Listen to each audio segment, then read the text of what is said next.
नमस्कार, स्वागत है आप सभी का। आप देख रहे हैं एनएमएफ न्यूज। आपके साथ मैं हूं नमता चौधरी। एक दौर था जब उत्तर प्रदेश में अतीक अहमद का सिक्का चलता था, माफियागिरी चलती थी। हालांकि योगी आदित्यनाथ के सत्ता में आने के बाद माफियाओं पर और उनकी माफियागिरी पर लगाम किस तरीके से लगी है, हमें आपको बताने की जरूरत नहीं है, क्योंकि पूरे प्रदेश की जनता, पूरे देश की जनता ये बात जानती है कि उत्तर प्रदेश में अपराधियों के, कुख्यातों के, बदमाशों के और माफियाओं के हौसले पूरी तरीके से पस्त है। शायद ही आपने कहीं पर ऐसा उदाहरण देखा होगा जहां पर थाने में अपराधी खुद गले में तख्ती डालकर सरेंडर करने के लिए पहुंचते हैं। हालांकि अगर अतीक अहमद का जिक्र किया जाए तो जिस वक्त अतीक अपने भाई अशरफ के साथ मीडिया के साथ बात करने के लिए आ रहा था, उस वक्त गोली मारकर उसकी हत्या कर दी गई थी और उसके बाद से उसका चैप्टर क्लोज है। लेकिन अतीक अहमद के नाम पर उसके गुर्गे और उसके रिश्तेदार आज भी कैसे गुंडागर्दी करने की कोशिश करते हैं और कैसे पुलिस के हत्थे चढ़ते हैं, आज इस वीडियो में हम आपको दो उदाहरण बताने जा रही हैं। सबसे पहले बात करेंगे प्रयागराज की। जिस शख्स को आप देख रहे हैं, ये मोहम्मद जका इसका नाम बताया जा रहा है। ये अतीक अहमद का भांजा बताया जा रहा है और प्रयागराज में इसने अपनी दबंगई दिखाने की कोशिश की थी, जिसके बाद 27 दिसंबर की यह पूरी घटना है जब पुलिस ने इसे गिरफ्तार कर लिया था। पहला उदाहरण तो प्रयागराज से सामने आया। दूसरी खबर उत्तर प्रदेश के अलीगढ़ से सामने आई, जहां पर एक महिला ने आरोप लगाया है कि अतीक अहमद के एक और भांजे ने, जिसका नाम अनिल गाजी बताया जा रहा है, उसने महिला के साथ गलत काम किया। उसके बाद उसकी कनपटी पर बंदूक तानी, उसके भाई को मारने की धमकी दी और उसके बाद उसके 5 लाख रुपए और जेवर लेकर फरार हो गया। अब अतीक अहमद के भांजे अनिल गाजी से जुड़ी हुई यह खबर अलीगढ़ से सामने आई तो निश्चित तौर पर पुलिस भी अब एक्शन में आ गई है। फिलहाल पुलिस ने अनिल गाजी को अब तक गिरफ्तार तो नहीं किया, लेकिन जल्द ही उसे गिरफ्तार कर लेगी, ऐसी उम्मीद है। आपको बताते चले, पूरा मामला उस वक्त सामने आया जब एक महिला ने थाने में जाकर शिकायत दर्ज कराई। महिला का कहना है कि उसका उसके पति से विवाद चल रहा है, बात तलाक तक पहुंच गई है। इस महिला ने जब कोर्ट कचहरी के चक्कर लगाने शुरू किए, उस वक्त इसकी मुलाकात अनिल गाजी से हुई।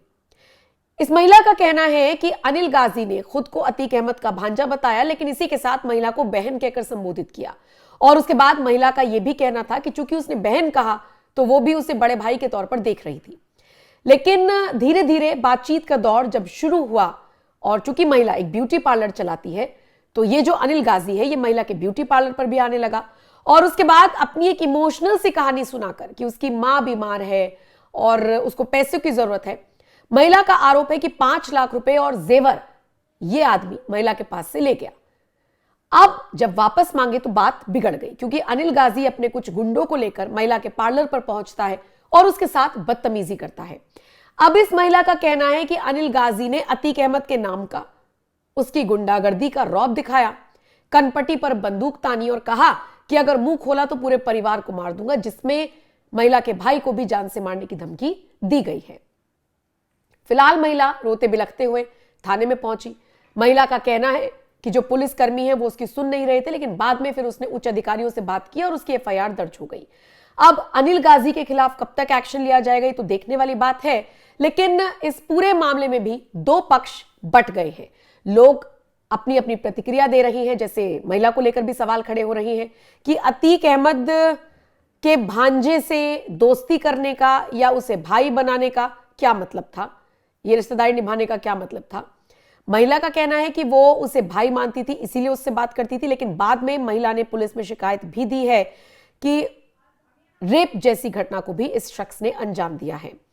महिला ने कहा है कि दुष्कर्म किया है, धर्म परिवर्तन कराने की कोशिश की है अतीक अहमद के भांजे ने और उसके बाद दबाव बनाया कि अगर मुंह खोला तो सबको खत्म कर देगा। महिला का कहना है कि पैसे वापस मांगने पर और शिकायत करने पर इस आदमी ने धमकी दी है। हालांकि महिला का यह भी कहना है कि बाद में वो डर गई क्योंकि वो अतीक अहमद का भांजा है, लेकिन सवाल ये भी उठ रहे हैं कि महिला को क्या ये बात पहले नहीं पता थी और वो क्यों इस आदमी से भले भाई के तौर पर भी नजदीकियां क्यों बढ़ा रही थी। बहरहाल फिलहाल पुलिस तक पूरा मामला पहुंचा है, पुलिस जांच कर रही है कौन सही है कौन गलत है। लेकिन रही बात अनिल गाजी की, तो शिकायत दर्ज हो गई है, पुलिस कब तक एक्शन लेती है देखने वाली बात होगी। आपको बताते चले, पीड़िता खैर बाईपास की रहने वाली है, जिसमें उसने बताया है कि कैसे उसकी मुलाकात उवैश गाजी उर्फ अनिल गाजी से हुई। धीरे धीरे बातचीत बढ़ी और उसके बाद अब वो उसे परेशान करता है, और चूंकि वो अतीक अहमद का रिश्तेदार है तो ऐसे में उसे डर है कि कहीं वाकई में वो उसे या उसके भाई को मार ना दे। धर्म परिवर्तन का दबाव बनाया, ये भी महिला का कहना है। उसका ये भी कहना है कि पुलिस काम नहीं कर रही थी, लेकिन अब पुलिस एक्टिवली अपनी भूमिका निभा रही है। सवाल ये भी है कि क्या अतीक अहमद की माफियागिरी खत्म होने के बावजूद उसके गुर्गे, उसके रिश्तेदार उसके नाम पर अभी भी इस तरीके की घटनाओं को अंजाम दे रही है?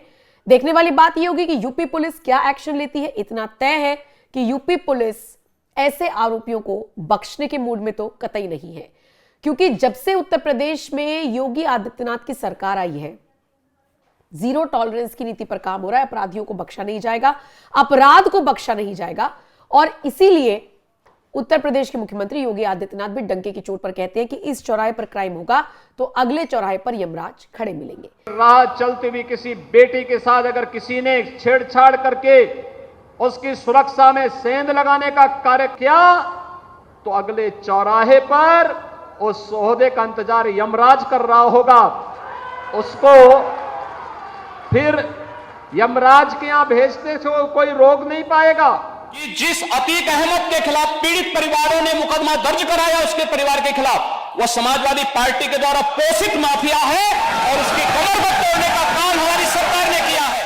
और फिर मैं कह रहा हूं इसे हम आज कह रहा हूं, इस माफिया को मिट्टी में मिला देंगे। सरकार किसकी है? सरकार किसकी है? आप अपराधियों को पालेंगे। प्रदेश पार्टी जिस किसी भी पार्टी का रहा हो, बताइए क्या अपराधी भी था? किस पार्टी का था? किस पार्टी का था? आप सारे अपराधियों को पालेंगे, उनको माल्यार्पण करेंगे और उसके बाद तमाशा बनाते हैं आप लोग। इसीलिए योगी आदित्यनाथ डंके की चोट पर कहते हैं कि किसी भी बहन बेटी के साथ गलत काम करने वालों को बख्शा नहीं जाएगा। और इसी कड़ी में अगर बात होती है अतीक अहमद के भांजे की, दोनों ही भांजों को आप देख लीजिए, पहला वाला केस प्रयागराज से सामने आया, दूसरा वाला केस अलीगढ़ से सामने आया। दोनों ही केस में पुलिस ने जांच तो बैठा दी है, लेकिन कब तक इस वाले की गिरफ्तारी होगी, क्योंकि जो प्रयागराज से मामला सामने आया था उसमें तो गिरफ्तारी हो गई, लेकिन अलीगढ़ वाले मामले में कब तक गिरफ्तारी होती है देखने वाली बात होगी। फिलहाल इस खबर पर आपका क्या कुछ कहना है, आप अपनी राय कमेंट सेक्शन में हमें जरूर बताएं। बाकी अपडेट्स के लिए आप एनएमएफ न्यूज की वेबसाइट पर भी विजिट कर सकते हैं। बहुत बहुत शुक्रिया इस वीडियो को देखने के लिए। नमस्कार।